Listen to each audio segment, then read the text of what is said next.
Maharashtra mission doctor Shri Nanasaheb Dharmadhikari प्रतिष्ठान नियोजनता अलिबाग यांच्या माध्यमातून होत असलेल्या स्वच्छता अभियान या पवित्र आणि महत्त्वपूर्ण उपक्रमास आज आपण उपस्थित आहोत। आणि या ठिकाणी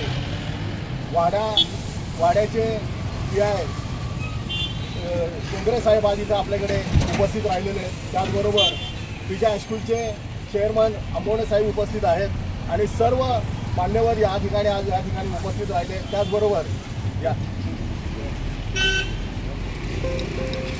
वाडा तहसीलचे नायब तहसीलदार सुद्धा या ठिकाणी उपस्थित राहिलेले आहेत। त्यांचं प्रतिष्ठानच्या वतीनं आम्ही सहर्ष स्वागत करत आहोत की आपण इथे येऊन आमची ऊर्जा वाढवलेली आहे आणि आम्हाला या पवित्र कार्यामध्ये आपण उपस्थिती देऊन हा आमचा सन्मान केलेला आहे। सर्व श्री सदस्यांच्या वतीने आपलं मनपूर्वक आभारी आहे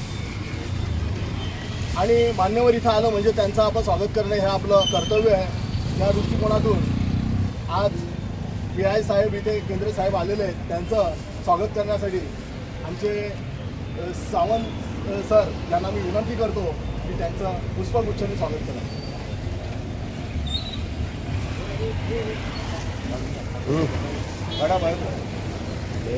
डॉक्टर नानासाहेब धर्माधिकारी प्रतिष्ठान रेवदंडा अलिबाग यांच्या माध्यमातून त्याचबरोबर पद्मश्री डॉक्टर श्री आप्पासाहेब धर्माधिकारी व डॉक्टर श्री सचिनदादा धर्माधिकारी यांच्या माध्यमातून हे संपूर्ण स्वच्छता अभियानचा कार्यक्रम आज संपूर्ण देशामध्ये, महाराष्ट्रामध्ये आणि संपूर्ण गावामध्ये, खेड्यामध्ये साहेब आपल्या प्रत्यक्ष जिल्ह्यामध्ये आणि त्याचबरोबर 7 समुद्रापलीकडे असा विश्वव्यापी असा हा स्वच्छता अभियानचा कार्यक्रम आज होत आहे।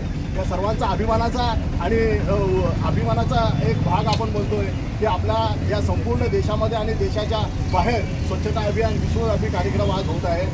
त्यासाठी हा स्वच्छता अभियान जो कार्यक्रम आहे भारत सरकारचा स्वच्छ भारत या अभियानमध्ये भारत सरकारने पद्मश्री आप्पासाहेब धर्माधिकारी यांना स्वच्छता दूत म्हणून ही नियुक्ती केलेली आहे। आणि आज आम्हाला त्या शिकवणीतून एकच धडा दिला जातो की आपण समाजाने मला काय दिलं, देशाने मला काय दिलं, यापेक्षा मी समाजाला आणि देशाला काय देऊ शकतो हा सर्वात मोठा मंत्र आम्हाला त्यांनी दिलेला आहे। त्याचबरोबर जशी आई आपली माता आहे त्याबरोबर ही धरणी माता पण आपली माता आहे। जसं ती माता आपलं रक्षण करतं तसं या मातेचं रक्षण करणं, त्याचा संवर्धन करणं ही आपली जबाबदारी, हे आपलं कर्तव्य आहे। या दृष्टिकोनातून आम्हाला ही शिकवणीतून आम्हाला हा धडा दिलेला आहे आणि त्यानुसार आम्ही आमचं कर्तव्य समजून आमचा हे कर्तव्य आहे आणि आम्ही या धर्तीवर जन्माला आलो आहे म्हणजे ही स्वच्छ ठेवणं, ही सुंदर ठेवणं आणि वसुंधरा ही सुंदर ठेवणं यासाठी आमचा हे कर्तव्य म्हणून आम्ही आज सर्वजण या ठिकाणी आज उपस्थित राहिलेलो आहोत। आणि ह्या कार्यक्रमासाठी आज सर्व मान्यवर उपस्थित राहिले। त्याचबरोबर या कार्यक्रमासाठी हजारो दास आज बैठकीच्या माध्यमातून श्री सदस्य उपस्थित आहेत। स्वतःहून उत्स्फूर्तपणे खराटे असतील, फावडे असतील ते स्वतःहून इथे आलेले आहेत। आम्हाला शिकवणीतून अंतःकरणातली पहिली स्वच्छता केली आणि म्हणून आज किती मोठा व्यक्ती असला, किती पदाधिकारी असला तरी तो स्वतःहून गटारीमध्ये हात घालतो, कारण का त्याची आतली स्वच्छता झालेली आहे म्हणून त्याला सुंदर संपूर्ण सृष्टी सुंदर दिसायला लागली।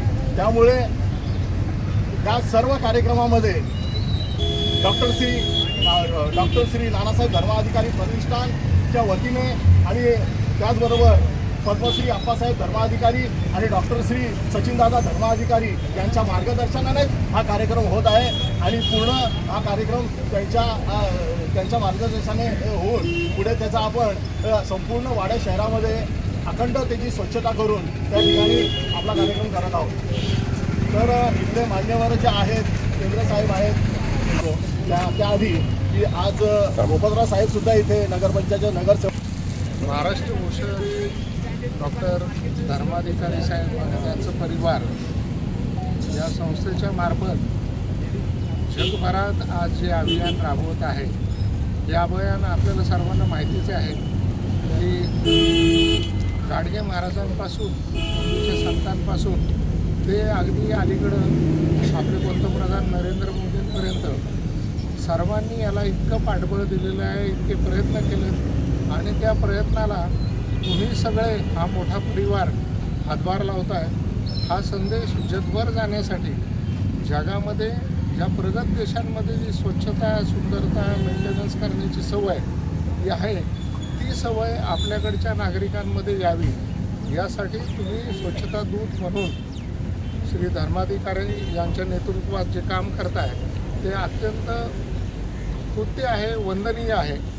मी या प्रतिष्ठानला पोलीस दलाच्या वतीने नेहमीच वंदन करतो. त्यांच्या प्रत्येक कार्यामध्ये आमचं शुभेच्छा असतात आणि आम्हाला जेव्हा जेव्हा शक्य असेल तेव्हा आम्ही त्याच्यामध्ये सहभागसुद्धा घेतो. आजच्या या कार्यक्रमानिमित्ताने वाडा शहरातील सर्व नागरिकांना मी पुन्हा आवाहन करतो की आपण स्वच्छता आपल्या वैयक्तिक आयुष्यापासून जी करता तशी घर परिसर आणि तुमची अंगणवाडीपासून तुम्ही सुरुवात केली. प्रत्येकानं आपलं दुकान, आपलं कार्यालय, आपला परिसर स्वच्छ ठेवला तर शहर स्वच्छ दिसेल. एक दिवसासाठी बाकी लोकांनी येऊन तुम्हाला संदेश दिला, परंतु तो संदेश कायमस्वरूपी राहून जर आपला देश स्वच्छ व्हायचा असेल तर प्रत्येकाला हे नगरपालिका रोज मोठमोठ्याने स्पीकर लावून सगळ्यांना संदेश देते की वेगवेगळ्या प्रकारचं कचऱ्याचं विघटन करा, प्लास्टिक वेगळं करा, विघटन होणारा हिरवा कचरा, ओला कचरा वेगवेगळा करा. तर हे अनेक वेळा सांगूनसुद्धा अंगवळणी पडत नाही. तर आपल्या लहान मुलांपासून ते वृद्धांपर्यंत प्रत्येकाने लक्षात घेतलं पाहिजे.